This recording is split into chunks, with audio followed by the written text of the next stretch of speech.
Mamlaka ya Mungu inafanya kazi kwa watu wa Mungu, lakini watu wa Mungu hawajui kufikia mamlaka ya Mungu ndani yao. Ndio maana kwa moja bila Israeli, watu wengi wa Mungu hawajui kufikia mamlaka ya Mungu ndani yao. Elia alikuwa namna ya kufikia mamlaka ya Mungu ndani yake. Aliambiwa shuka, akatumia neno ile ambalo Mungu anataka kwa kuwa kuna mtu kwa Mungu. Sasa na kumbe kama wa Mungu aliye hai. Kama Mungu msikie, utekeleze wewe, utekeleze watu kwa Mungu. Mamlaka ya Mungu kufanya kazi ndani yako alitaka wewe. Amen. Lakini Mungu anafanya kazi ndani yako alitaka wewe. Ndio. Leo badilika Bwana. Amen. Dunia mamlaka ya Mungu ndani yake. Amen. Amen. Kwa kuwa anasema ni mtu wa Mungu. Mungu wa Mungu.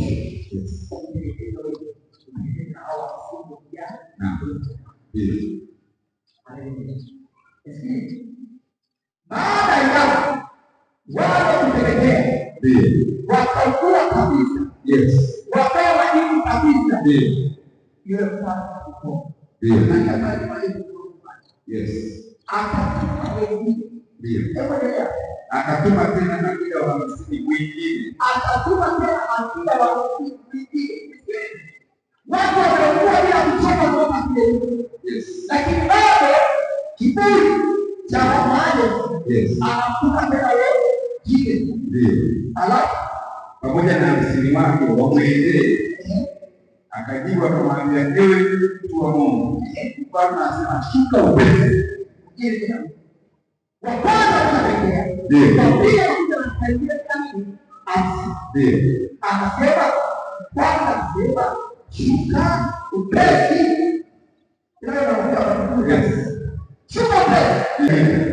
Akamwambia, ikiwa mimi ni mtu wa Mungu na ushuke moto kutoka mbinguni kukuteketeze wewe na msini wako. Ikiwa mimi ni mtu wa Mungu. Ndio. Yaani haihitaji kumpigwa. Ndio. Kwa kuwa mimi niliamua kumchagua kama Mungu. Yes. Imeokoka. Itumishi wa Mungu. Basi wote ushuke ukuteketeze wewe, ukuteketeze na wewe nao. Amen. Unaelewa? Yes.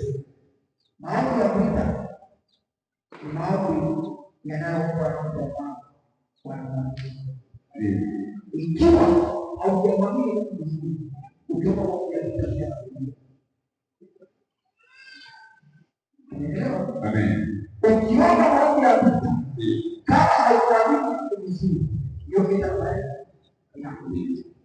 Wapende kwa maombi ya kuita. Amini ndiye naye Mungu aliye hai. Amen. Mungu mwenye Mungu. Amen. Amina. Wewe unasema mjibani kae imani. Ambayo kwa hiyo unaweza kujua kusaidia Amen. Mara wanapiga na kidapa ile mambo.